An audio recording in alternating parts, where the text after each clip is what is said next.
Okay, I wrote this down initially, considering I forgot they beat the Eagles, but it said still have yet to beat a team over 500, and then I laughed.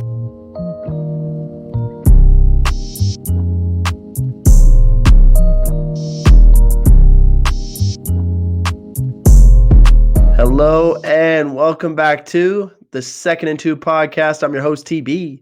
I got my co-host, producer extraordinaire, hat connoisseur, master of the grills, lover of lens frames, senior ladies man, master of the audio, back-to-back weeks putting it out same day, and overall good person, my co-host, Jody. What's up, Joe? That's good, man.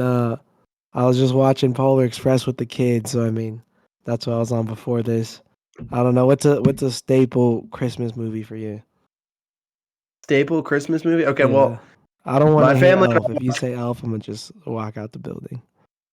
You know what's funny about that is Jill really likes that one, and I'm That's not. great. Elf is cool. It's whatever. I'm not one of those who's like, Elf, gotta watch it. Like I feel like I've seen it too many times. Uh huh. It's not bad. I'm not trying to start controversy here. I'm just like I've seen it a lot.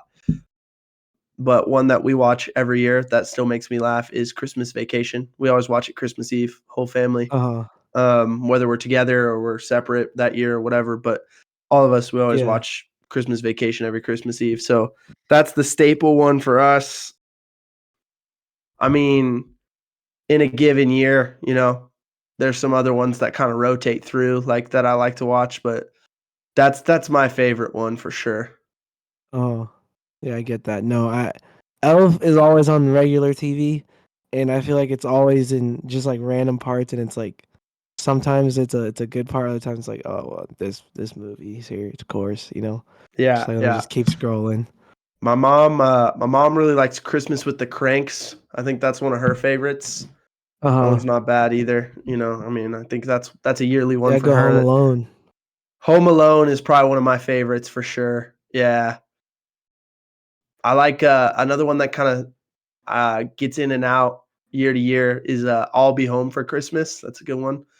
I uh Johnny's a big fan of Jingle All the Way we watched with that one this year, Arnold. Jingle All the Way. Jill had not seen that one. I showed that Oh, one to her. really?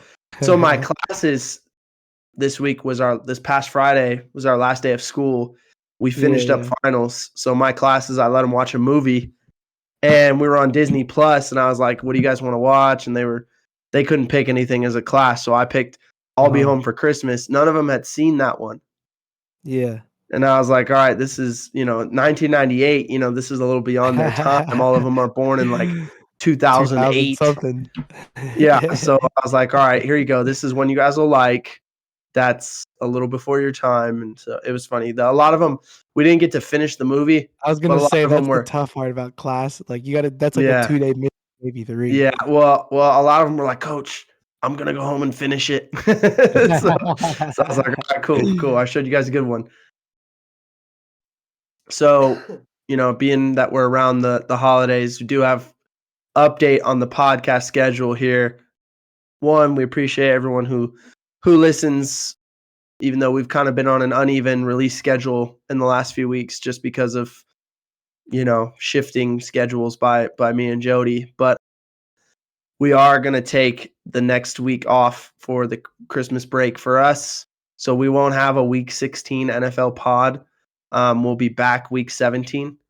Yes, So we will sir. take the next week off, for the holidays, give myself and Jody a nice little break, but we'll have some surprises when we come back. So this will be our last episode for a couple weeks here, and then we'll hop back on week 17. But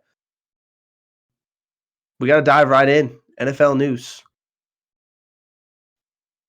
So, Joe, What's we kind of yeah. been talking about the playoff push, right? Uh-huh. So, one of the things I like is that this time of year, everyone's talking about their odds to make the playoffs, right? And Yeah, we're trying yeah. to put in perspective. I mean, we're People down to clinching. basically, yeah, you got teams clinching, teams with odds to clinch, and are they going to make it in the next couple weeks? We're basically down to 3 weeks to go, right? We've finished up almost all of week 15. We got the Seahawks and Eagles playing right now. Last time I Yeah, checked, it's that's a tied at 10-10. 10. Yeah, 10 to Yeah. 10 ball game in the third quarter. So we'll see Yep. how that one finishes out. But we're just going to take you through the AFC playoff picture, then the NFC playoff picture, and we'll talk about who's already clinched a playoff spot, who has certain odds based on different media outlets, and Uh-huh. where we think they'll actually finish here. So starting in the AFC, right now the Ravens, they're 11-3 after their big win against Jacksonville last night. They have separated themselves from the pack. They have clinched the playoffs. They're the first team in the AFC to clinch a playoff spot. Yep. They have a 76% chance at the 1 seed, according to the New York Times playoff predictor Uh-huh. model. So at this point, we're feeling pretty good about Baltimore as the 1 seed in the AFC. Yeah. I think it would take a little bit of a collapse. Yeah, they'd have to lose out, I'm sure.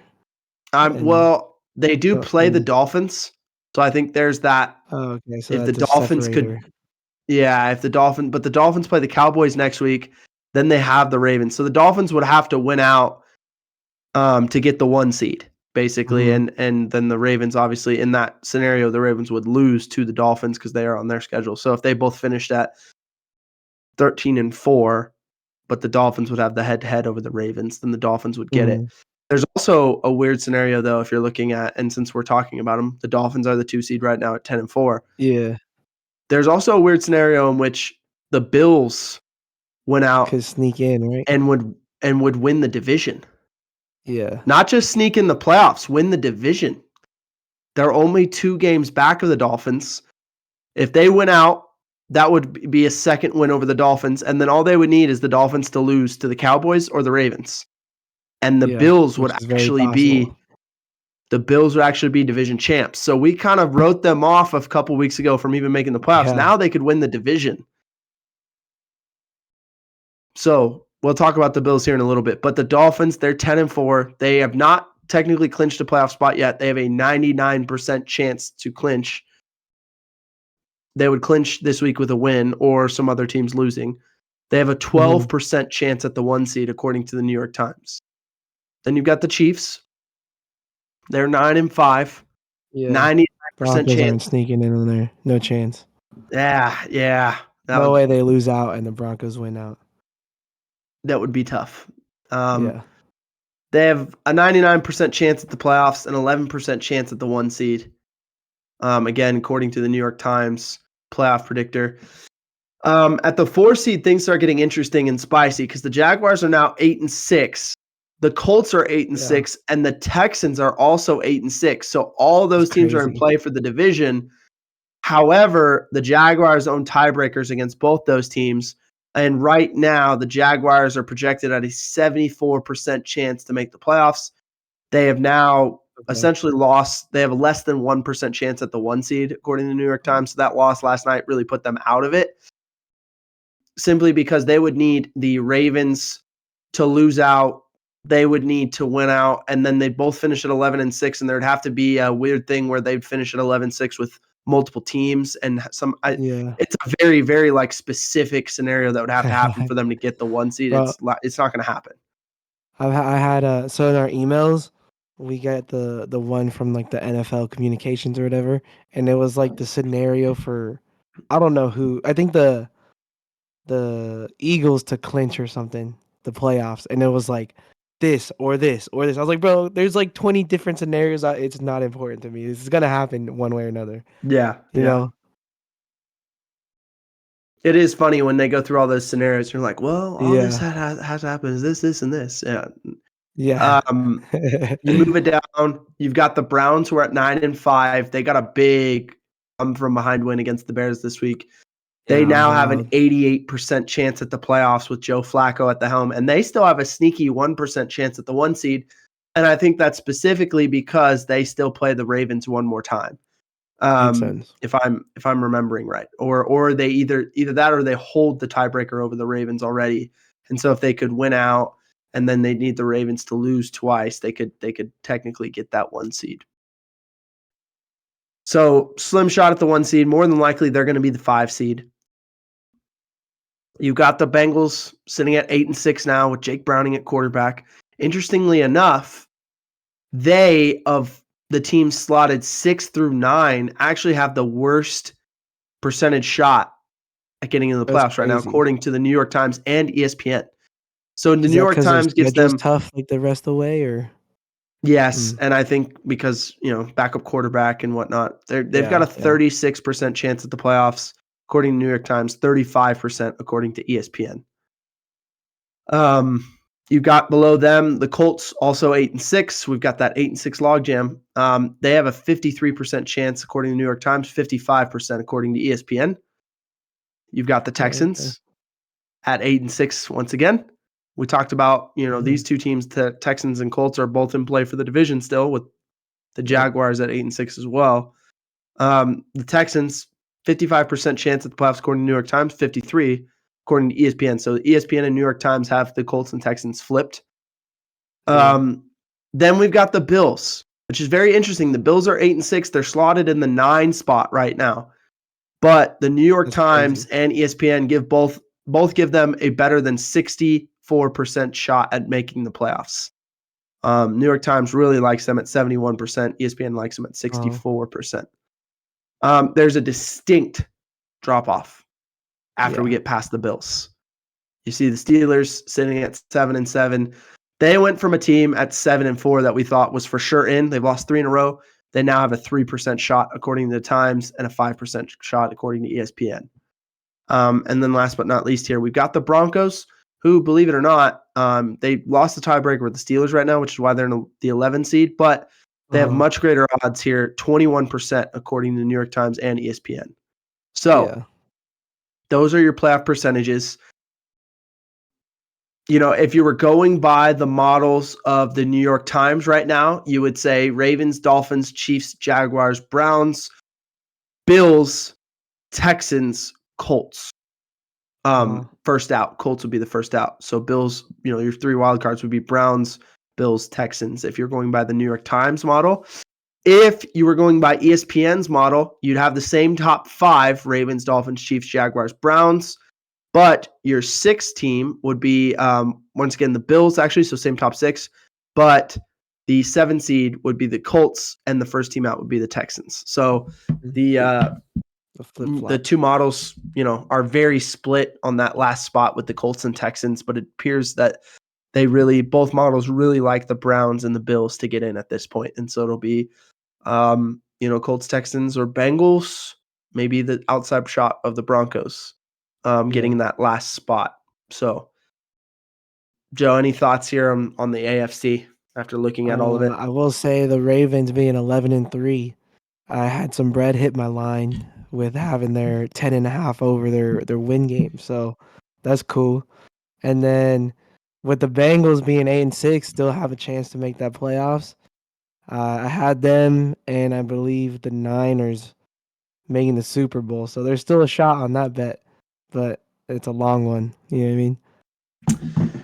Yeah, I mean, early in the year, I went with the All Birds Super Bowl, if you remember, Ravens, Eagles. And Yeah, so far through 15 weeks, both those teams are legit contenders. Both those teams could get the 1 seeds. true. Doesn't feel like the Eagles are going to get it at this point. Kind of feels like the Niners got the upper hand there now. Oh But yeah, at least be a top 2 seed from both teams and have a legit shot to get to the Super Bowl. So I do feel good about that. I liked the Ravens from preseason on, loved their draft, loved what they uh-huh. did in the offseason, hiring Todd Monken as their offensive coordinator. I've always believed in Lamar Jackson's talent at quarterback. So, yeah, I'm not surprised that the Ravens are where they are. Yeah, What is surprising me is just the fact that the Bengals and the Colts just chugging keep hanging along. in there with backup quarterbacks. Yeah, Jake Browning and Gardner Minshew have been impressive, man. It's the year of the backup quarterback, but yeah, those literally. two have been really good. We know we got a really good run from Josh Dobbs there Uh-huh. for a little bit, Yeah, but had to um, sit him. it does feel like we've had some really good backup quarterback play, specifically from those Colts and Bengals. And then even the Browns with Joe Flacco. I know he threw 3 picks yesterday, but he's playing pretty well considering he was on a couch 4 weeks ago. So Yeah. we got to flip it over to the NFC. We mentioned that the Eagles are playing right now, but if you look at it as things stand, you've got the 49ers at 11-3. As the 1 seed, they've clinched the playoffs. They have an 82% chance at the 1 seed, according to the Times. Like I said, feels like they've really got it locked up. The Eagles, they would really need a win tonight to give themselves a better shot. They're currently the 2 seed at 10-3. They've clinched the playoffs. They have a 16% chance at that 1 seed, according to the Times. You've got the Lions sitting at 10-4 in the 3 slot. They have a 99% chance at the playoffs. They haven't clinched quite yet, but they're close. And they've got a 1% shot at that 1 seed. And then it gets interesting. At the 4 spot, you've got the Buccaneers. 79% chance to get to the playoffs now. They had one of the single highest rises of this week. They went from under 50%. And the other team losing. I mean, well, just because they won and the Falcons lost, they went from under 50% to near 80% in both models. So they got 79% chance according to the Times and a 72% shot according to ESPN. Both those models before this week had them under 50%. So they shot up near 30% in both models. Huge win for the Buccaneers on the road in Lambeau, and we'll talk about that more when we get to awards, I'm sure. But they're sitting at 7-7 in the 4 spot right now. In the 5 spot, the Cowboys coming off their loss, they're at 10-4. They've clinched the playoffs, which is the good news for them, but they now only have a 1% shot at that number 1 seed, according to the Times. In the 6th slot now, you've got the Vikings at 7-7. They have a 55% shot at the playoffs, according to the Times, 51% according to ESPN. The Rams come in next at 7-7, 52% chance according to the Times, 59% chance according to ESPN. ESPN model really likes them right now. The Saints are in the 8th spot. They are technically tied for the Buccaneers for the division, but also tied with the Vikings and the Rams for those last 2 wildcard spots. But right now, because of tiebreakers, they would be on the outside looking in. They do, however, have close to 50% shot to get in. Too. Yes, we're going to talk about that game for sure. 45% shot for the Saints to get in, according to the Times, 49% according to ESPN. Then after that, distinct drop off here. You've got the Seahawks at 6-7. I'm sure the model is really variable depending on whether they can beat the Eagles tonight or not. Before that game, 33% chance according to the Times, 32% according to ESPN. They're another team that's taken a really deep. I mean, they were 6-3. And they may be 6-8 after tonight, which we predicted that though. When they lost to the Rams to get to 6-4, we were really nervous because we saw what their schedule looked like coming up, and it was tough. After that, you've got the Falcons sitting at 6-8. They took one of the biggest hits of anyone this week. They now only have a 7% shot at the playoffs, according to the Times, 12% on ESPN. That's tough. They lost to the Panthers to move to 6-8. That's crazy. Tough loss. 7-9, right? It feels like the Falcons would need to win out now to get in. They need to win their last 3 games, which feels very unlikely because they've just been so up and down all year. Desmond Ridder, not it. The Packers are the last team on this list. They're 6-8. They still have a 26% shot, according to the Times, 25% on ESPN. So if you went by the Times metrics, you would go Niners, Eagles, Lions, Buccaneers, Cowboys, Vikings, Rams would be your 7. So the 7 is exactly as they're slotted now. If you went by ESPN's model, however, you would have the same first 5, but Rams at the 6 seed, Vikings as the 7 seed. So they would flip the Vikings and the Rams in those 2 models. So similar to what you had going on in the AFC in terms of, tight race between 3 teams, but both models would have the Saints as the first team out right now. So with that being said, we talked about it a little bit. Saints-Rams on Thursday Night Football might be the most important late season Thursday Night Football game we've had ever. I mean, it's pretty close. I'd have to go back and look at some of the other games, but like it really is like a huge swing. Like the winner of that game probably jumps up to better than 70% chance of getting in the playoffs, and the loser may drop to like 30%. So it's a big, big game. Yeah, I think Johnny said he wanted to take a trip down there to watch that one, and I was like, I got work, so like I had no chance. But he's finally gonna go catch one. You know what I mean? Well, I'm Hopefully. bummed because I'll be flying that night. I'll be traveling to go see my Oh parents really? for Christmas, Oh and yeah, so I'm yeah. gonna try and get the game on the plane. I hope they have it because that's a big I game. mean, Just you as a got the football fan, not even just as no, a you need Rams fan. Prime. Never mind, you need Prime.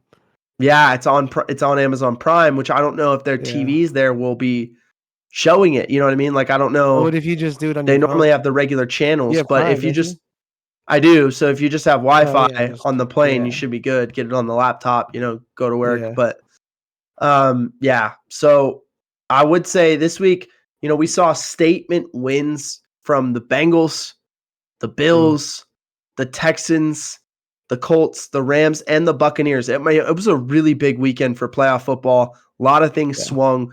I would say the Bengals getting a come from behind overtime win to keep themselves Yep. in the playoffs was huge.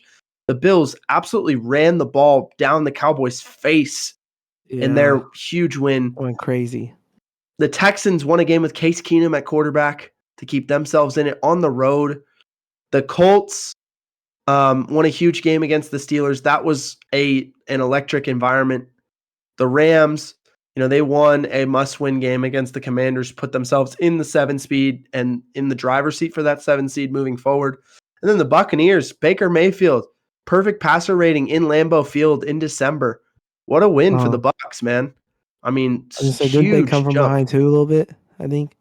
I think they were leading for most of the game. Okay. It was kind of back and forth for a while, and then they pulled away at the end. So big win for the Uh-huh. Bucs. But looking forward to Week 16, we got some of the biggest games of the week. Joe, which one of these games are you most looking forward to? Saints at Rams Thursday Night Football. Bengals at Steelers on Saturday. Mhm. Browns at Texans. Colts at Falcons. Lions at Vikings, and Jaguars at Broncos all on Sunday. Ooh. Okay, so my first one was gonna be the Browns and Texans because I'm hoping CJ Stroud's back. You know what I mean? Yeah, that's a And then huge, that's huge, gonna be huge like game. That's like a a little seeding shootout game kind of. if they both make it in. Yeah. Because if the Texans beat them, I think that would put the Texans in the driver's seat for the 5 seed now, if not winning that division, depending on what happens with the Yeah. True. Jaguars at the Broncos. Yeah, that was the other one I was gonna say once you mentioned that one.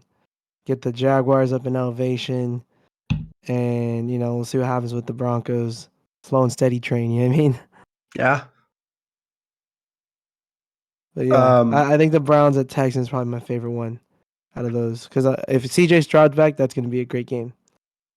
yeah. Yeah. I'm really interested to see. I think I'm with you. The number one game I'm looking forward to is Browns at Texans.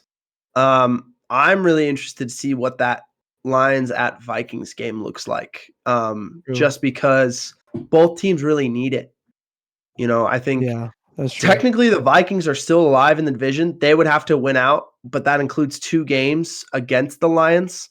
Yeah, And then they would need the Lions to lose out. But again, it's like they got to win their 2 games against the Lions and then yeah, would the need the Lions Lions just to and then lose that other the other game. one. So I think it's the and I think Bears. and then the other thing with the Vikings is their last 3 games are all division games. They got the Vikings, the Packers, and then the Vikings again. So Oh, huge stretch for the Vikings. We'll see what they do, but we'll say yeah, I think the both game. I mean, whether it's home or away, it's in a dome. So like I think Jared Goff will be okay. that's fair. That's super fair. And then this week, what's also great is we get another Xmas Day slate like we did last year. Yeah, on Monday Raiders, too, which is crazy. yeah, Raiders at Chiefs in the morning. Giants at Eagles in the afternoon. So two Nice, nice. could be competitive divisional games, could be not so good, divisional games. And then at Yeah. night, though, we get Ravens, This is the Super 49ers, Bowl just preview. like Godzilla versus Kong, like the one seeds in both divisions, the best record in the NFL on the line. Yeah, Um, can we get much better than that on in Christmas the Day Bay though. matchup? In the Bay on Christmas night. I mean, God, that's going to be a great game. Yeah. But I mean, I could hear it already, bro. Excuses, playing the game at 5 o'clock out here. It's gonna be 8 their time technically. They're gonna be tired by that fourth quarter.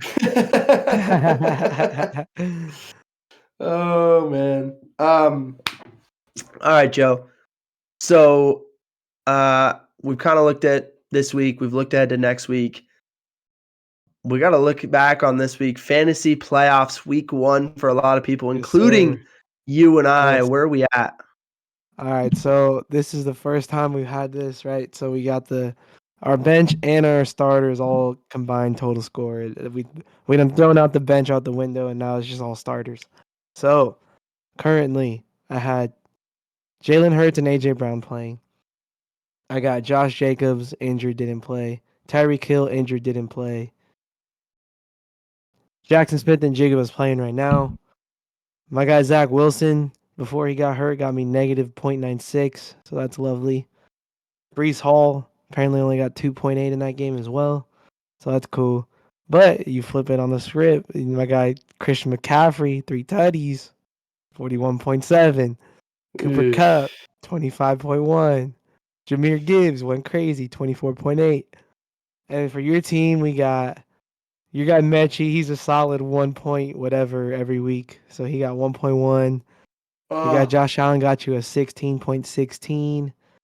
Let's see, Patty Mahomes 15.7, Justin Jefferson 15.4, and you got Bijan with only point 0.4, which is Bijan no tough. showing was tough. Yeah, it was a bad game. So our starters, it's crazy. So me still having 2 dudes playing, or 3 technically, I guess, with JSN.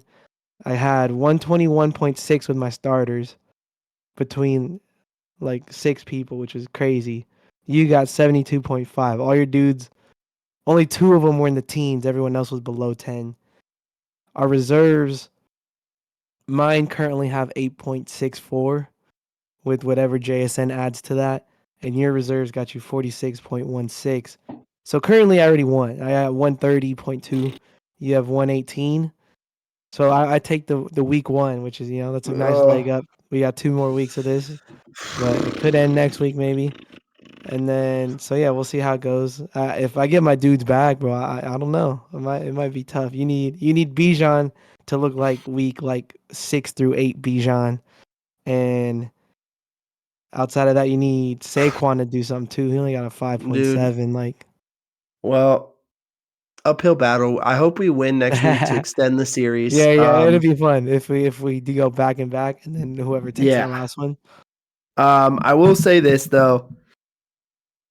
In my other 2 fantasy leagues that I currently am Yeah, in, I'm gonna win both. there you go. My team's performed well. We continue. Yeah. So I'll be facing in the league I'm in at work. I'll be in the championship game next week Oh, already. in Oh, it was a 14. 14 Okay, playoff. okay, And then the other league, the money league I'm in with all my friends from college, 16 playoff. I was the yeah. 6th seed, so automatically Okay, I so play the just top gotta seed. play everyone.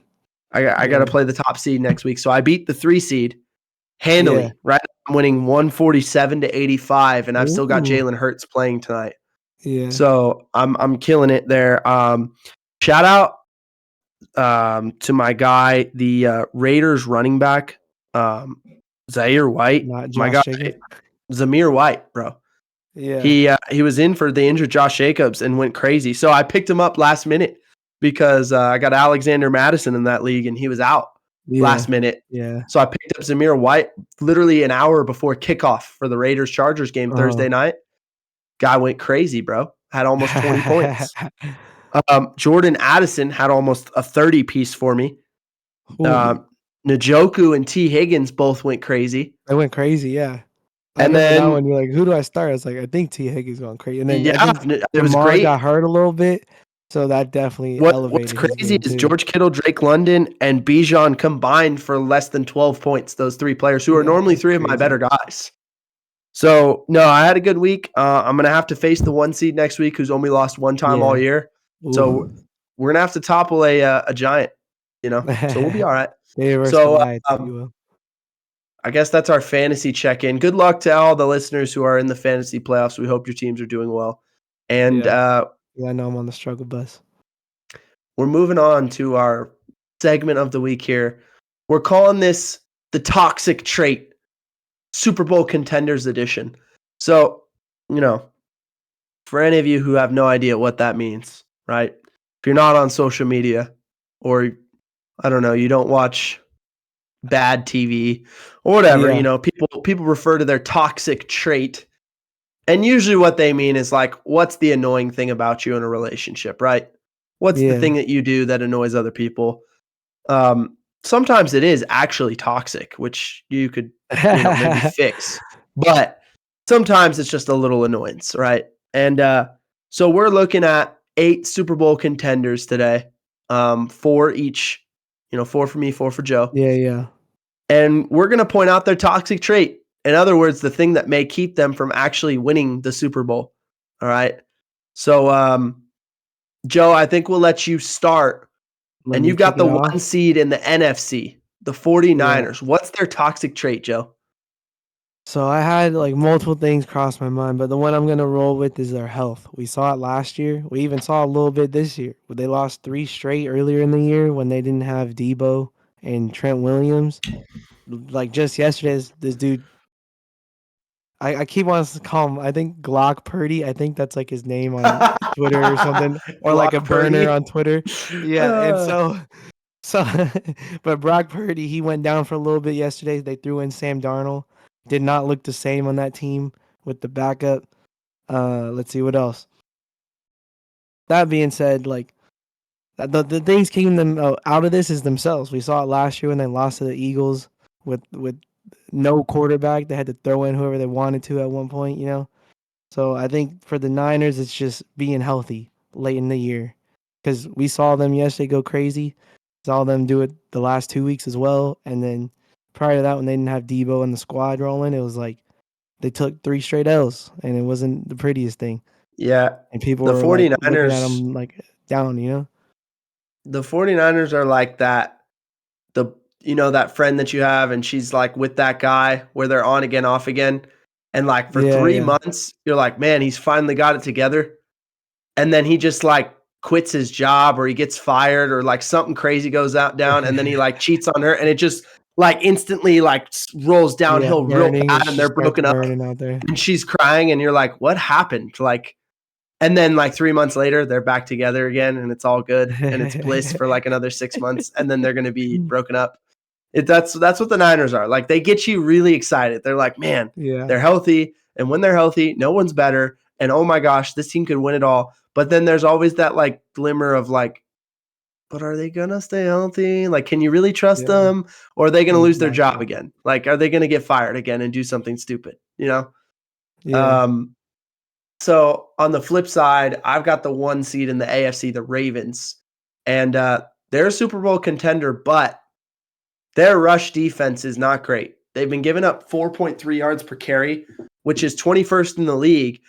hmm They've had so many leads, though, that a lot of teams haven't had the opportunity to run the ball so much that a lot of teams have had to throw it. You can see that in the numbers. Their defense is tops in the league in terms of the amount of average pass per attempts they face in a game. So most teams are having to throw against them. However, uh-huh. um, teams that are smart and could just get a lead early, you're able to run the ball in this Ravens defense. They're giving up Yeah, 4.3 yards a pop. So that could be the thing that keeps them from ultimately winning the Super Bowl. yeah. I mean that we seen it. No, not never mind. We didn't see it with them. I don't think, at least from what I know. But I do know that they've been playing close in a lot of games that we didn't expect. Like I think one of the games they lost was the Colts, I believe, if I'm not Yeah, mistaken, or if it was they really did. close or something. Like Mhm. that's a team that's going to run the ball for sure, and it's just like They love to give up a lead late too. They do love to yeah. do that. So yeah, it's definitely interesting watching that all pan out. But the next team we're taking a look at for me is going to be the Dolphins. For me, I went with their defense. Now, I know we talked about them improving on defense, but from what I've seen, their defense is ranked top 10 in yards allowed per game. However, they allow hella points too on the flip side. They've allowed 35 touchdowns this year, which keeps them at like tied for top 10 in allowed touchdowns, leaving them behind where we got Panthers, Eagles, Bears, Lions, Cardinals, Giants, Seahawks, Chargers, and Commanders, which is tough because a lot of those teams aren't even close to the playoffs. But then you got like the Eagles and Lions in there, and the Seahawks, I guess, who might lose their chance at the playoffs this week. So it's like on one hand they could score hella points, but on the other hand they also let up a lot of touchdowns. And True. they're the team, right, to score a lot of points, but you can't be going into shootouts every week. You got to be able to stop them on defense. That's the classic defense wins championships. You know what I mean? So I think they got to improve on there. That Buffalo game in Week 18 is going to tell us a lot about the Dolphins. Oh, for sure. Because and really the next 3 weeks they get the Cowboys, Ravens, Bills. Yeah, that's So if you're a contender, all if you really are contenders. that team and your defense is good enough, you go at least 2-1 in those 3 games, Yeah, and you make sure true. that one of the games you win is that Bills game To so the that you win the Bills. division. Yeah, If they lose this division when they've been leading it far and away, it felt like for the whole year. If they lose this division late, I'm going to be really side-eyeing them as a true contender. and not just that, like they need that home field. Like Yeah. having the sun just drill the other team is a huge Yep. advantage every week. Especially in January. You don't want Tua Yeah, going on the road in the snow in January. You'd rather play at least yeah. one home game. All right, so I've got the Eagles here. And the Eagles are a Super Bowl contender, but their pass defense is atrocious this year. They're giving up Huh. 26 pass. They're giving up 265 passing yards per game, which is 29th in the league. They're also giving up a Ooh, league worst 48% third down conversions, which oftentimes is a throw. And yeah, they're just in the back end of their defense. They just have not been good. Many people have pointed this out. I'm not the first person got to say hurt this. and whatnot. Yeah, There's a reason why they made a trade for a safety in the middle of the year with the Ooh, Titans. So it's just KB. they're just not great on the back end. They haven't really been healthy. But even with that, big play Slay and the other guy Bradbury, like those guys, they haven't played great on the back end this year. They've kind of taken a Oh, dip from where they were last year at the Super Bowl. So you just can't really trust them, and their pass rush is not hitting the way it was. I know a lot of people kind of hated on Jonathan Gannon's philosophy last year, but the way that they're playing defensively this year makes you wonder if maybe he was onto something. So, yeah, the Eagles, the thing that will keep them from winning the Super Bowl is that pass defense and giving yeah. up so many conversions on third down, almost near 50%. That's brutal. Yeah, not just that though. They're also just similar to the Ravens. They're always in close games week in, week out. You know what I mean? So that's Mhm. probably another part of the reason. And I think we saw a little bit of that 2 weeks ago. I don't remember who they played, but I remember they were getting exposed deep for sure. Let's see. Looking ahead though, the next team I got is gonna be the Chiefs. And for them, this one's easy. I talked about one dude week in and week out almost every week in the Boo Boo Evans Award. Simply just the receivers. Yeah. They got too many drop balls. They lead the league as of yesterday in drop balls as a team. Oh, They were first in that with 34. And Kadarius Toney did it again. He yeah, had another critical drop on a third down that turned into a pick. Dude, I'm telling you, how is this guy still on their team? How is he still on their team? He I makes a they mistake paid that him, I costs guess. I them don't know. They every brought him in at single the beginning of the week. year. I honestly, they should cut him. If I was a Chiefs fan, I think I would be so done with Kadarius Toney. I would be like, Yeah. no, why is he out there? If I was Mahomes, I would not trust throwing Throw that him. guy the ball. But if he's open, like that's the thing, bro. It's a good look. He could make the ball, but if he can't catch it, there's a reason they pay Patty Mahomes the big bucks and not Kadarius Toney. You know what I mean? But yeah. So that being said, the teams that follow them in the top five are gonna be the Browns with 32, the Lions with 31, Cowboys with 30, which shocked me, and then the Rams at 29. Hmm. Hmm. Um, yeah, I mean, the only thing that gives me a little bit of hope, and we also got the news today, Sky Moore's Bryce out for the Wilson. rest of the year, but Ooh, that Rashi sucks. Rice He's is the only baller. guy that gives me a little bit of hope that he's kind of turning into a true one for them. So we'll see. Um, Flipping it back over, I've got the Lions here. And the Lions are a Super Bowl contender, but their red zone defense is not very good. They, Yeah, we've heard a lot about improvements on defense for them this year compared to what they were last year, and that is true. They're a lot better defense between the yeah, 20s. However, when teams get in the red zone on them, they're allowing 68% touchdowns, which is that's 28th in the tough. league this year. It's almost, bottom four. So that's also why they've been the 23rd in the league in scoring defense, giving up almost 24 points a game. Because when teams get in the red zone, they pretty much 70% of the time they It's convert it into a 0.6. touchdown. Yeah, Yeah. So you're playing pretty good defense, but you've given up the 23rd, most points. That's not great. So I think the Lions know that they need to keep teams from getting to the red zone, and they got to improve the red zone defense when teams get there, or else it's going to be a quick out in the postseason for them. yeah. I will say too. I feel like they also have a issue with just like late hits in general, or like unnecessary flags. Like little mental mistake flags that keep the The the offense on on the field. the Lions and the Ravens both have a problem with penalties. I was noticing a lot of penalties on them. Uh huh. Yeah, so let's see. Last team I'm looking at today is gonna be the Cowboys, which is one I don't know. Cowboys they got some big games ahead of them. Hopefully they figure it out because they always look pretty, but then everything starts falling apart. All the flaws come out. You see all the things that people warned you about that you're like, nah, like that's not gonna happen. Like they're new, they're a different person now. But nope, some things just never change. So for me, with them, I have okay.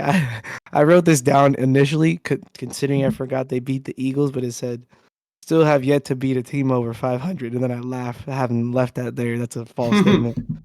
But let's see.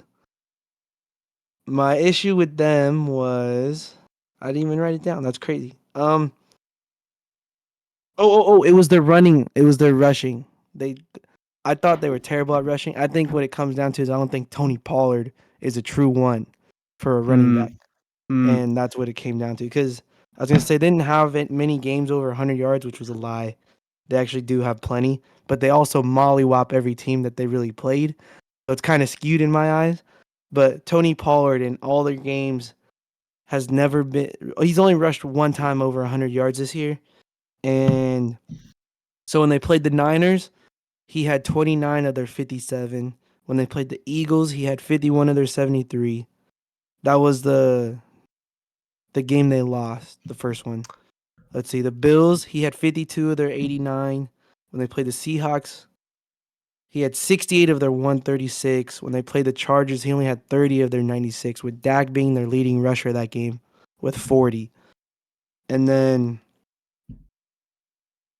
I guess I didn't write them down for the Dolphins. Oh, no, that's who they play next. They got the Dolphins, Lions, and Commanders. So we'll see what happens with those games. Because besides the Commanders, the other two are potential uh, contenders as well that we talked about. And so, yeah, I don't know. I think they need to improve their run game, and they can't just rely on Dak to sling the ball week in and week out. Well, um, the thing I'll say is this: I think the biggest thing that makes me nervous, if you're a Cowboys fan, they play really well at home, but That their too. big games on Yeah. the road this year at the Eagles, at the Bills, at the 49ers. Destroyed.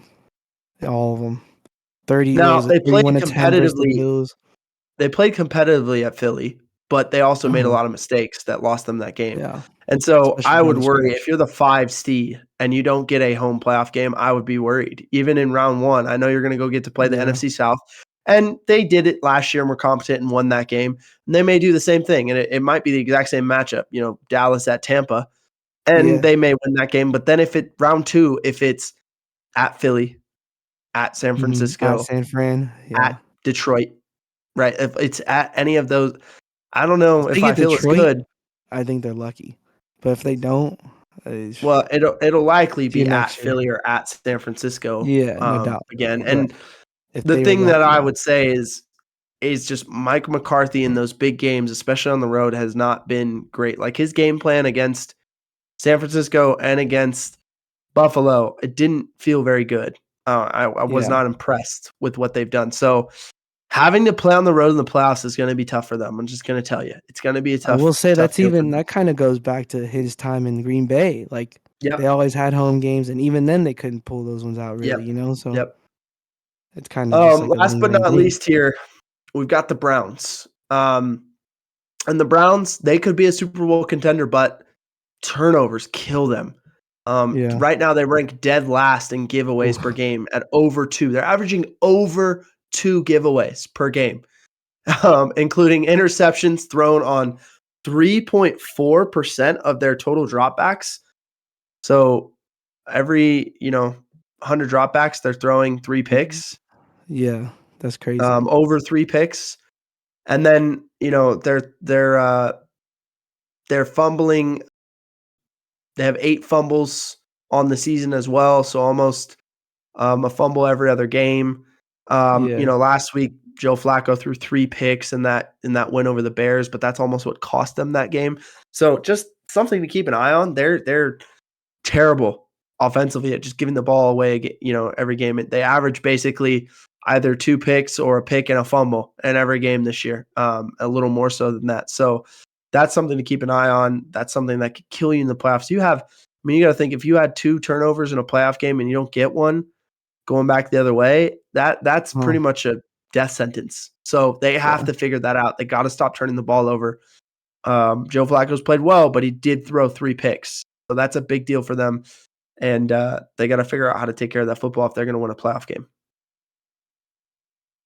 Yeah, I mean, we seen. I mean, like I talked about it when Joe Flacco played the Rams. I was like, yeah, he's got a nice ball, but you go 3-1 game, like you said. That's a tough feat especially in the playoffs. You can't come back from that. That's just too brutal of a deficit. Whether it's for the turnovers or like even just having like a 3-and-out on one drive, that alone could kill you. So if you can't move the ball and you got the turnovers, it's not meant to be that game. Yeah. Yeah. Okay, so now that we've poked holes in every contender and made you feel like your team won't win the Super Bowl, simultaneously upset every fan base, every I mean, fan base if hates us now. if you know your team like that, you might have already low key seen it. Yeah, We're you might just have putting already it in known it. the Be open. honest with yourself. Be honest with yourself. It's time to move on to award season here. All right, and we're starting with our favorite award every week. That's the Tukwa Gamer of the Week award. And Jody, I'll let you go first on this one. I mentioned this briefly when I talked about the fantasy team. I'm going the greatest white running back of all time, Christian McCaffrey. I mean, we got we got the guy 18 carries, 115 yards, 1 touchdown, 5 receptions, 72 yards, 2 receiving touchdowns. And I've talked about it with my O lineman.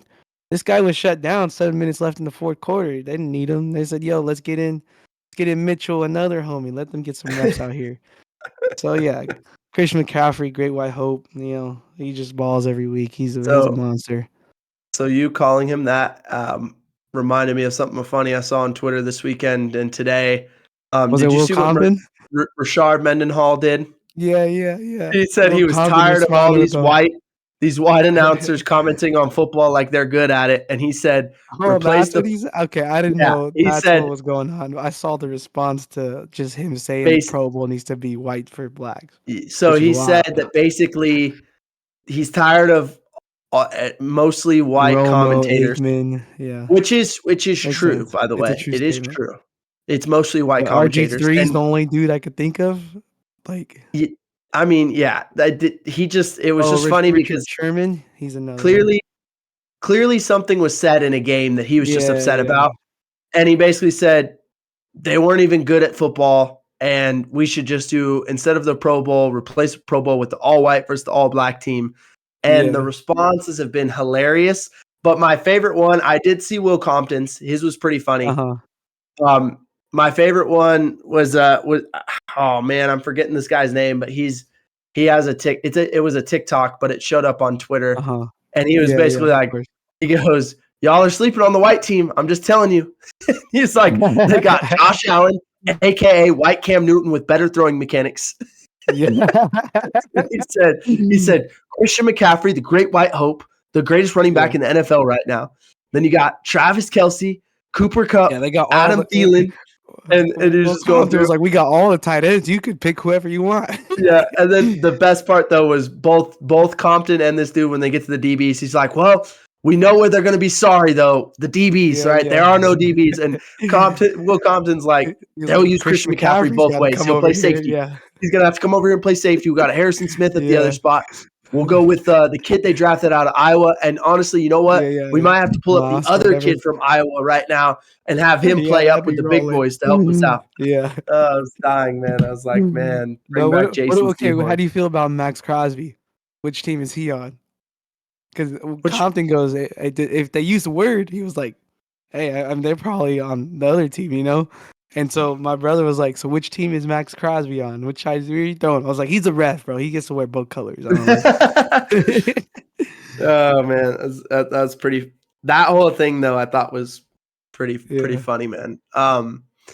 Anyway, my gamer of the week, I've got Dalton Schultz. All right, now his stat line isn't anything crazy. He had 4 catches, Oh, 58 yards.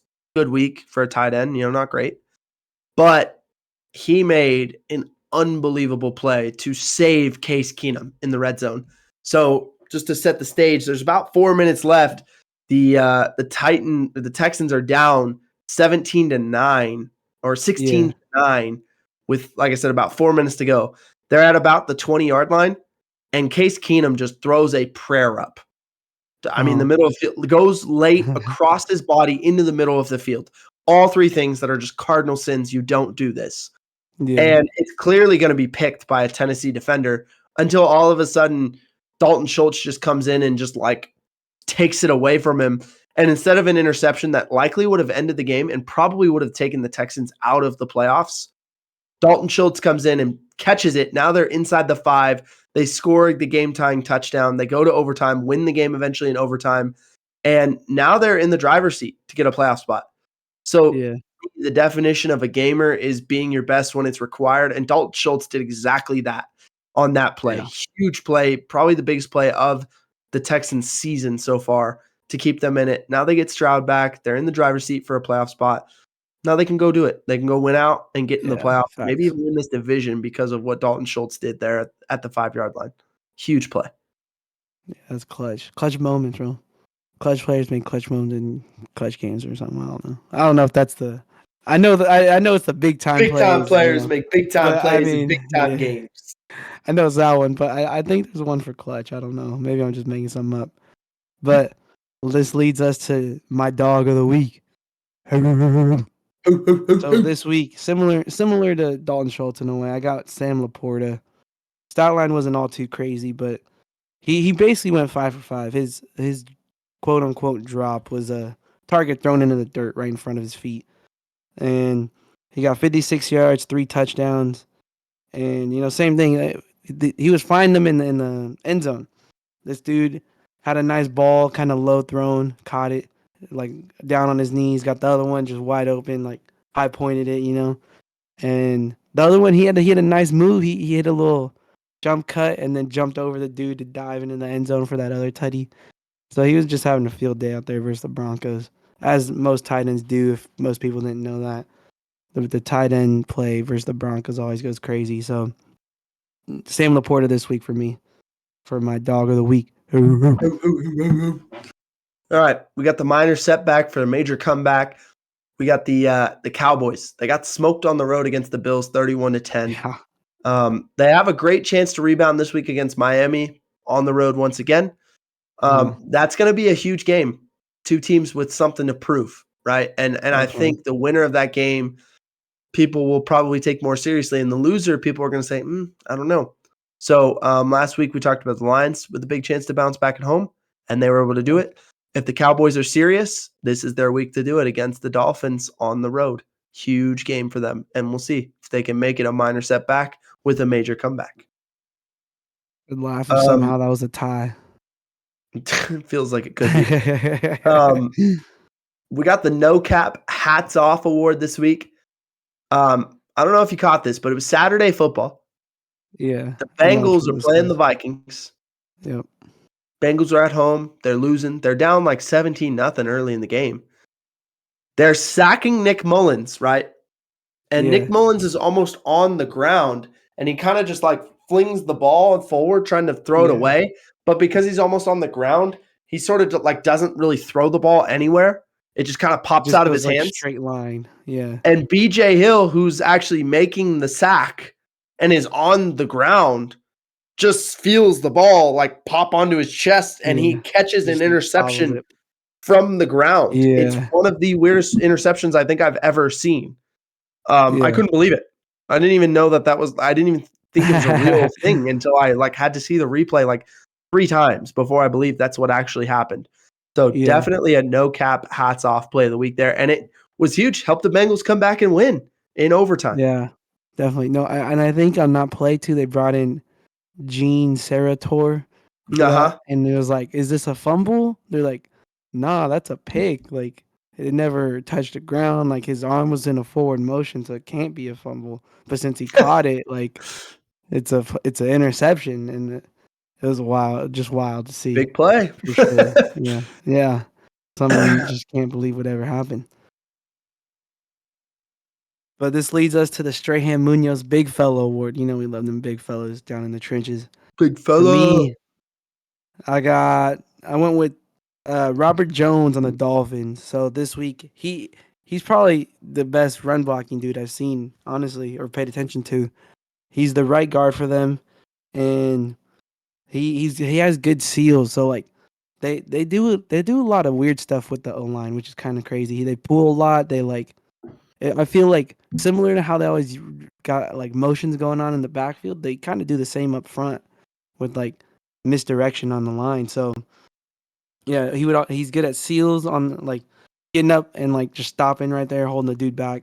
Let's see, we got oh he I think he allowed 3 tackles, which was only downfall, but like 2 of them were the dude passes him and they catch up and make the tackle, so it wasn't like anything too bad. And then I said he keeps his hands loose. What I'm trying to think what I meant by that. I think it was on pass pro. He's good at finding like help. So like if the dude's on the tackle, he'll go help him out, get a little like punch with his offhand. And then as always, the most linemen always have good vision on pass pro, which is kind of with him keeping his hands loose as well. So yeah, Robert Jones was balling this week, and especially in that run game. Love it. Love it. Man, I love that we feature offensive linemen every week because I guarantee you half of actually maybe all of our listeners don't even know who Robert Jones is, and now they do. Thank you. Yeah, Thank you for 3rd year in educating the the people, league. Jody. I get lucky to check out where their age is and how long they've been in the league every now and again. Because like, I mean, you could know the ones in the Pro Bowl, but that's about like what 5 out of how many? You know what I mean? Yeah, Especially yeah. like right now with all the And injuries, there like are a people lot just more dudes playing rotating. well. Yeah, definitely. Um, all right. So on the defensive side, the Strahan side of this thing, we've got the the man, the myth, the legend out there in Houston, Jonathan Grenard. This is his second time getting the award this year. He's having a career year. Ooh, Not even close, man. He's been really balling. Um, he's quickly become one of the best pass rushers in the NFL. And if you don't know Jonathan Grenard, look this man up because he's having a year.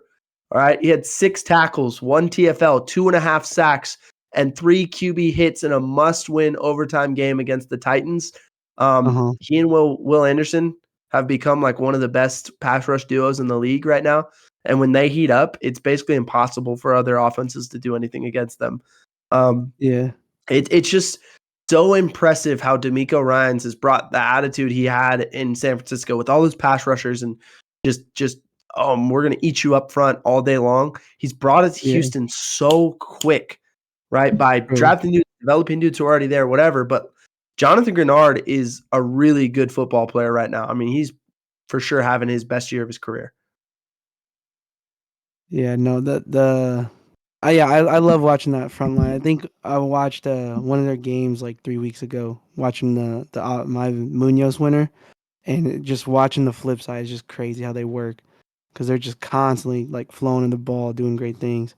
Mm-hmm. But following our big fellow award, the people, at least for me, the ones they're protecting, we got the Who's Cooking Award, whether good or bad. You know, great meal, something you don't even want to touch or look at. maybe a little something was off, nothing too crazy. Plating looked bad. They didn't know how to put on the little accent on top. But for me this week, I'm rolling with Trevor Simeon. So he came in after our guy Zach Wilson got hurt, and just it shows you that maybe Zach Wilson truly is the only one that could possibly do something for that franchise. Because our guy went 14 for 26, 110 yards and 2 interceptions. Eee, Yeah, not it good. just wasn't the prettiest thing out there. Well, Oh, Jets, he man, wasn't they're on cooking. the lookout until Aaron Rodgers pulls back up. Yeah, he was not cooking anything special there. Mm-mm. However, on the flip side, He probably got we ran got out the building. we got Baker Mayfield went Yeah. 22 for 28, 381 yards, 4 touchdowns, no picks, perfect 158.3 passer rating to win the game in Lambeau in December and a must win for the Bucks. That was a huge game for Mm-hmm. them, huge game for him. A game they desperately needed to keep themselves atop the NFC South. And like I said, they went from a team that was like 30 something percent chance to make the playoffs before that game to winning that game Yeah. in Lambeau. Now they're at almost an 80% shot to make the playoffs, depending on the models you're looking at. And Baker Mayfield, I mean, I can't say enough about that guy. I really have always liked him. Always thought that he could be a competitive quarterback in the NFL. And I know he's Could. had ups and downs and his career has not been great. But man, there's been moments this year that make me go like, dude, that guy, you can win with that guy. And he, this week in Lambeau was another one of those moments. So really happy for Baker. Glad he was able to get that done. And the Bucks look good. Huge win. I got a question for you. If you're the Bucks and not only do you make the playoffs with Baker this year, would you bring him back, or are you still trying to find someone newer, Well, or I maybe and mean, try to get someone in like it, the it, draft or it something? probably depends on the direction of the team because it feels like the team around Baker is getting older, right? So Yeah, you're talking about like Mike Evans. Everybody yeah, knows like facts. this is probably his He last year in might be Tampa. last year. Yeah. Devin White was a healthy scratch in the Ooh, game this weekend. So that that's interesting. says a lot. That doesn't feel like he's going to be back. Levante David is an old vet, been there forever. So a lot of the pieces from that Super Bowl team are slowly moving Getting away. pushed You're in out. Chris, Yeah, you've got Chris Godwin in his prime, that you probably true. want to take advantage of. So I don't know. I think it I don't know. It probably really depends on how the season finishes and what the rest of their team looks like. I think Baker's proven that, you can win and get to the playoffs with him. He did Yeah, that in Cleveland. So he's shown that true. this will be the second time he's able to do that with the team. They may press the full reset, kind of blow up their entire team, draft a quarterback and go real young Take and it slow. try and do that. I don't know. I mean, maybe break Baker. They keep Baker on as the bridge to that young quarterback and draft one that way. I Yeah, just don't know if they're in a position from a team management standpoint to say Baker's our guy for the next 5 years. I just don't know if yeah. that's what That they'll makes do. So, but I do think he's shown enough this year that feels like he should be he someone's could be starter there. next year, whether it's in Yeah, Tampa or somewhere else. the Jets Um, until Aaron Rodgers gets back. I'm sure the Let's Jets would let's. feel a lot better if he was their guy all year instead of, Zach Yeah, Wilson. I'm just saying, or Trevor facts. Siemian or Tim Boyle. Yeah, yeah. Yeah, just the revolving door of quarterbacks out there. Mhm. So speaking of, those lists of Jets quarterbacks, we got our Boo Boo Evans award of, you know, just the guy that just kind of didn't perform as you expected, or, let things fall short in the game. And I kind of touched on this earlier with your fantasy team. I got Bijan this week. His stats for the game was 7 carries, 11 yards, 1 reception for 3 yards, and he had a fumble too.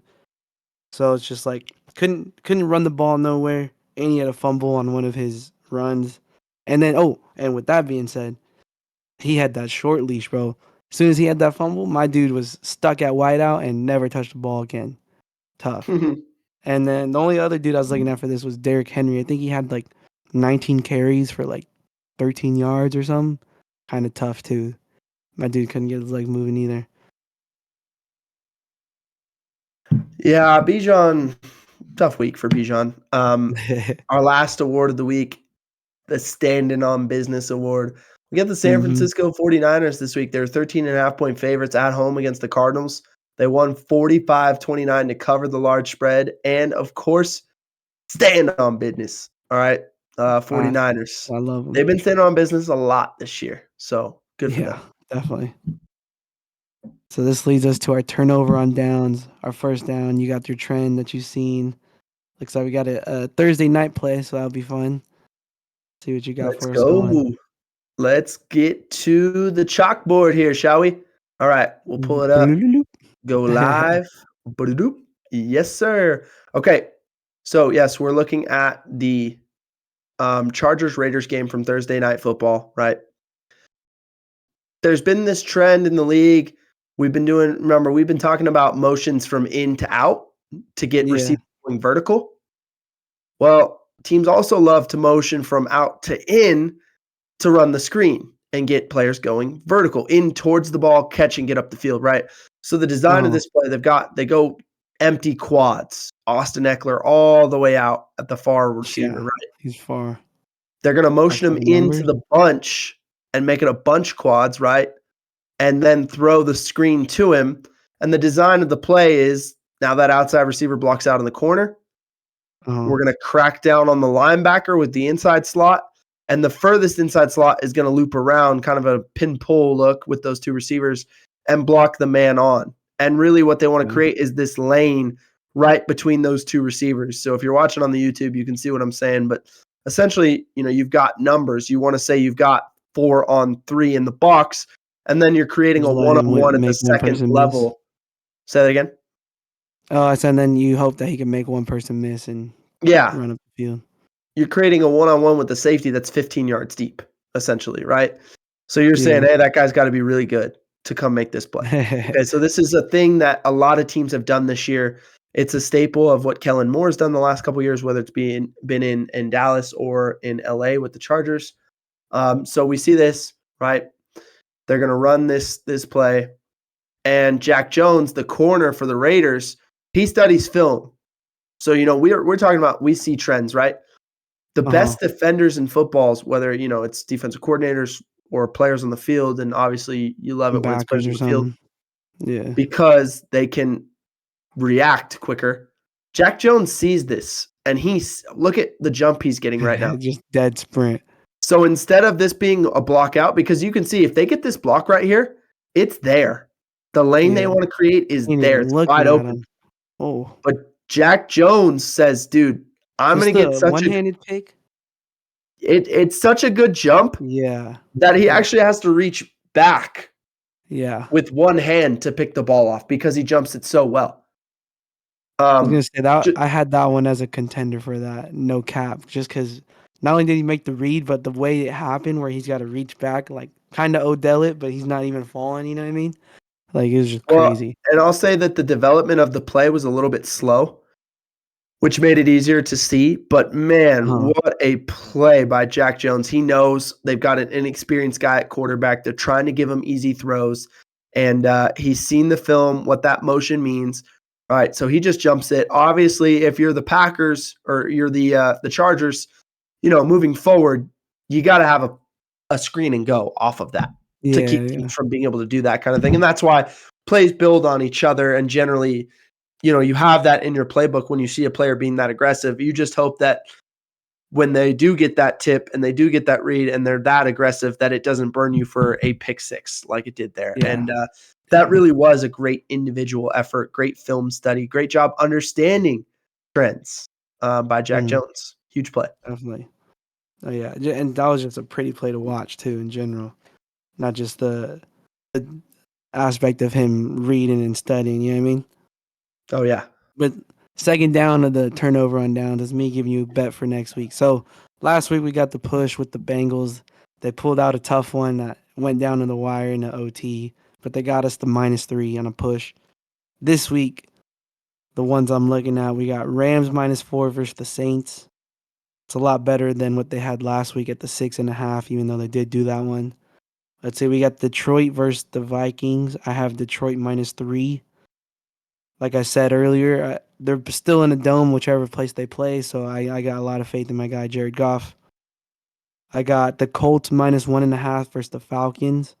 I think, as much as I do think it could go either way. I think the Colts have looked a lot better than the Falcons, and 2 points is plenty in my eyes for them to get to.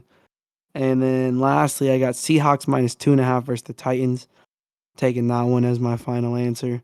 I think Titans. I think Will Levis got hurt last week, and I don't know if they could do anything much better than. I mean, they lost that game last week too. So, and the Seahawks right now, let's see what they're doing. Oh, They're it's up right now 17 versus. to 20. Or are they about? Wait, whoa, they're whoa. The What's going on Seahawks in took that the game? lead. 13 seconds. 13 seconds left to see. That's what I was looking Man, at. If you saw me looking down, that's what I was looking at. I was trying to get the game on my phone real quick so I could see how it finishes. The yeah, Seahawks are winning by 3 with yeah. Let's 13 see. seconds to go. Okay, I guess they're reviewing the last play. I don't know what happened. It looks like Philly had a bomb that got to around the 18, but whatever happened, they're reviewing it. So who knows? That's wild. Okay, that's a good game. He said, "Okay." Eh, I mean, if they pull this one off, I feel even more confident about that 2.5 versus the Titans. Yeah. Honestly, Yeah. Yeah. so yeah, that's my final Um, answer for the second down. That's crazy. What a game! this We just is dropped a this is bomb on you guys. I know this is terrible for us on our end, but yeah, I this didn't. is I didn't wild. expect to Wow. click the other tab and be like, "Whoa, they're up by 3 with them Jackson pushing the Smith and field." Jigba scored the what appears to have been the game-winning touchdown, or what could be the Oh, game-winning touchdown. yeah. Big night for JSN, man. All right. Oh, Drew Lock is in. Hold on. What Yeah, happened to Drew Lock Geno? played the whole game because Gino's out Oh, for with oh, I the didn't know. groin. Drew Lock legacy game there. Okay, Dang. we're gonna refocus. We're gonna move it to third down, the third down breakdown here. All right, so this week we're breaking down a huge play in that Bears Browns game. The Browns have the ball at their own 47-yard line in a tie ball game, 17-17 with 57 seconds, but they're in a precarious Oh, position because it's 3rd and 15, right? So okay, yeah, your yeah. thoughts are, Deep. hey, we want to get at least about 10 yards to give our field goal kicker a shot, right? Yeah, We definitely don't want to take a sack to give the Bears better field position or, throw another interception. To this point, Joe Flacco had thrown 3. And if you're the Bears, you're thinking, well, we want to create pressure because we want to try and create a takeaway or a sack, a negative play to help ourselves.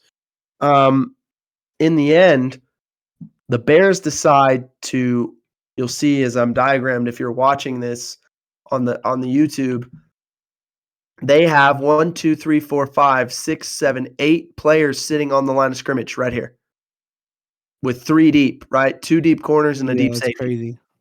Now they're going to play what's called a 3 or 2 under 3 deep fire zone and send 6. Normally, when you send a 6-man pressure, you're playing zero coverage. You're playing cover 0, man on everybody. Yeah, just man.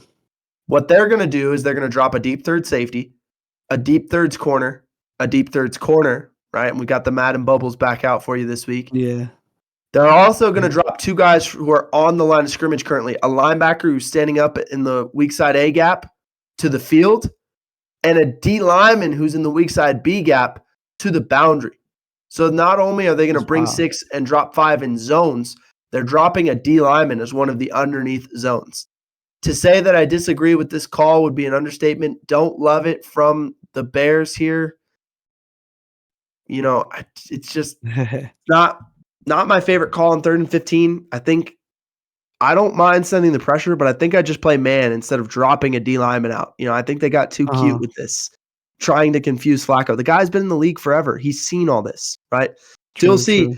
he's just going to find David Njoku who runs an over route but kind of converts it to an over when he realizes that they're dropping out a D lineman here.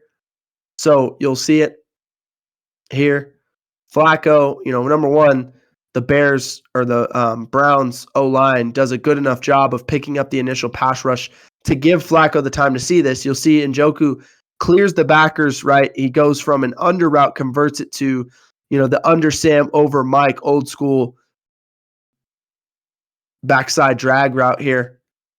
Throws it up to him, breaks one tackle, not only gets the first down, but converts this thing into like a 36-yard gain, puts them in field goal range, gets out of bounds with 46 seconds left. They now have the ability to kick the game-winning field goal. You'll see it from this vantage here. 22. Yeah. And so they're going to drop initially. Edmonds is going to drop out, but then come back, and they're actually going to replace him with the other backer. And then here's where they drop out a D lineman. The problem with dropping this D lineman, he stops his feet. He stops dropping. If he had kept dropping, he probably is in a great spot. But because he's a D lineman and he doesn't do this, Joe Flacco just throws it over him. Yeah. And then you break one tackle by the corner. And, I mean, it's 88 out the gate, man. It was just not a great call from the Bears, but a great play by Flacco to buy the time, get it over a guy who's not used to playing in that kind of space. A great play by Njoku to not only catch the ball, but make the first guy miss, get out of bounds, set up the game-winning field goal. Huge play, but a critical error to me by the Bears, getting too cute, trying to run that call on 3rd and 15 in a critical moment in the game. Yeah, that's tough. I mean, credit to him keeping his balance on that one too.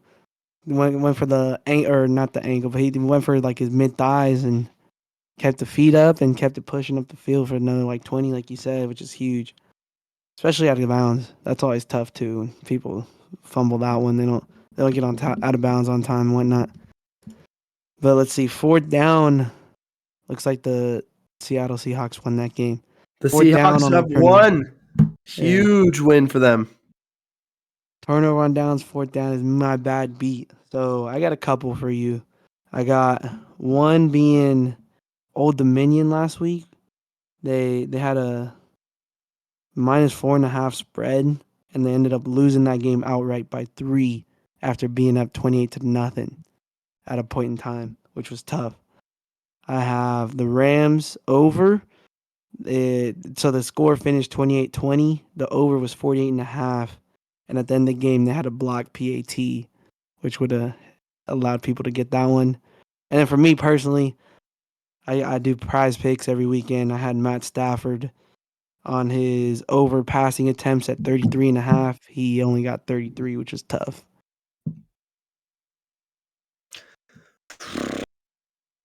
I love those half points, bro. All right. We're trusting you, Joe. Halves. The people are trusting you right now. The people are trusting you. Okay. We got to finish off the pod with one of our favorite segments that we've done of all time. Joe, it's the banger of the week. What you got? Yeah. So keeping it a little bit festive, I'm going with the drink, kind of seasonal in a sense. Not necessarily your PSL, you know what I mean? But later in the year, you get this one that comes out. I'm going with eggnog, whether it's, spiked or just regular. That's my banger of the week. Wow. I found it at Costco Eggnog probably a is a couple weeks banger? back. And to You know me, what's yeah, funny I about mean, eggnog? There was a it's like time hit in or my miss. You life. got to make it spiked, and then it kind of tastes better over time. So there was a time in my life where I really looked forward to this time of year, specifically for eggnog. But I don't think Yeah. I've had eggnog in like years. I Interesting. think I'm gonna have to try eggnog again You this gotta year, go buy dude. some. You gotta go buy some. Yeah, I might have to try it again. So for the longest, I was out on eggnog. As a kid, definitely Okay. stayed away. My So mom we've done loved the it. reverse on eggnog here. Yeah. My mom would go buy it, and like she knew no one would touch it, so she had the big gallon to herself. Like whatever she wanted was there. And Okay. so like I think one year, going like while we're in college, she made a little punch bowl of that with Fireball, and that was the start of me liking eggnog. And so, like, I could drink it normal now, like that's no bother. But I've been trying to figure out what's the best alcohol to mix with it, and apparently it was cognac and or rum, like spiced rum or bourbon, even like a whiskey. So I've done whiskey and the cognac, and I think just depends on how much you like what your ratio is. You know what I mean? How Mhm. like the more you put of it, like it's gonna be interesting. But if this fits, it's like like a shot or two, like a real shot or two, not the 2 shots, and it's just glug, glug, glug, glug. Like, yeah, it's doable. It all makes sense no matter what it is in my eyes. But yeah, Okay. eggnog, man, seasonal. Fair. Had to keep it Fair. in the Fair. spirit of the holidays. All right, dog. Oh, you know what? Since we're not going to be here for 2 weeks, I've got a You got sick one? one for you right now. Another banger, just to finish us out. Oh yeah. Double dipper for you because you don't get one next week. I'm about to go watch it right now. Okay. Uh huh. It's a good show. It's on Hulu. If you got Hulu, Okay. you got to check this out. It's called A Murder at the End of the World. Very Oh good. Very good. 7 episodes, short, yeah. hour long with ads. All right. Okay. So I it's didn't very know. much so worth your time. Very bingeable. Just a classic murder mystery whodunit. And honestly, Yeah. that's all I need to say. Mixed with some Yeah. AI, mixed with some future technology stuff. Very good. I'm in episode 5 now, I believe. So that lets you know. And I started it like yesterday. All right. Oh, okay. So So it's his fire then, huh? yeah. I'm gonna probably You finish deep. it tonight if Uh things go huh. well. So Nice. but that's your second banger of the week, and we'll call it good. And we'll let our guy Ray take us out. With his bangers.